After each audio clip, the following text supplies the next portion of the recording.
Wait. Let me take the one question from the most interesting guy that I know in the press. That's you.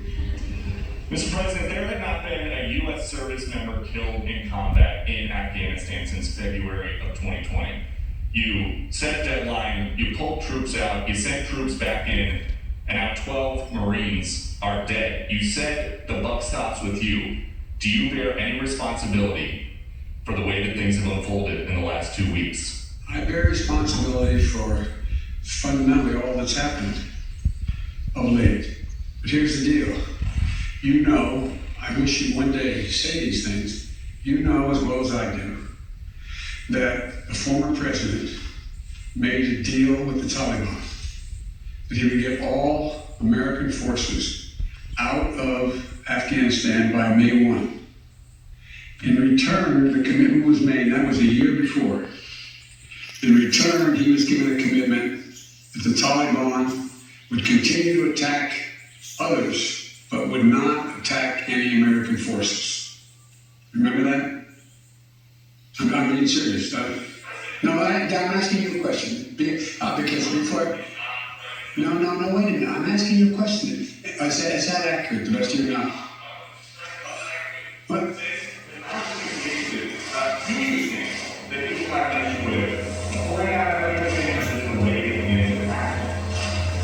I think they have an issue that people are likely to get hurt. Some, as we've seen, have gotten killed, and that it is messy. The reason why, whether my friend will acknowledge it or has reported it, the reason why there were no attacks on Americans, as you said, from the date until I came into office, was because the commitment was made by President Trump, I will be out by May 1st.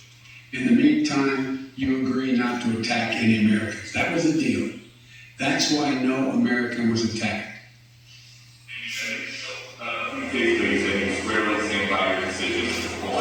Yes, I do, because look at it this way, folks.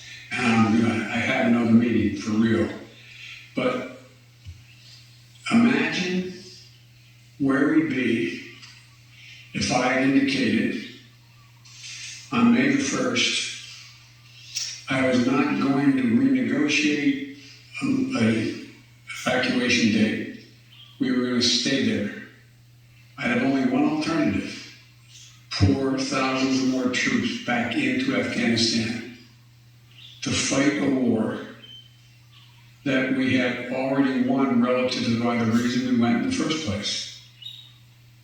I have never been of the view that we should be sacrificing American lives to try to establish a democratic government in Afghanistan, a country that has never once in its entire history been a united country and is made up, and I don't mean this in a derogatory, made up of different tribes who have never, ever gotten along with one another.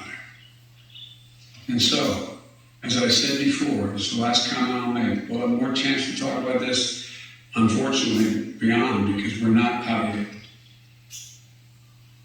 If Osama bin Laden, as well as Al-Qaeda, had chosen to launch an attack when they left Saudi Arabia out of Yemen, would we have ever gone to Afghanistan? Even though the Taliban completely controlled Afghanistan at the time, would we have ever gone? I know it's not fair to ask you questions, this is rhetorical, but raise your hand if you think we should have gone and given up thousands of lives and tens of thousands of wounded. Our interest in going was to prevent Al-Qaeda from reemerging, first to get bin Laden, wipe out Al-Qaeda in Afghanistan, prevent that from happening again. As I've said 100 times, terrorism is metastasized around the world. We have greater threats coming out of other countries, a heck of a lot closer to the United States. We don't have military encampments there. We don't keep people there. We have over-the-horizon capability to keep them from going after us. Ladies and gentlemen, there was time to end a 20-year war. Thank you so much.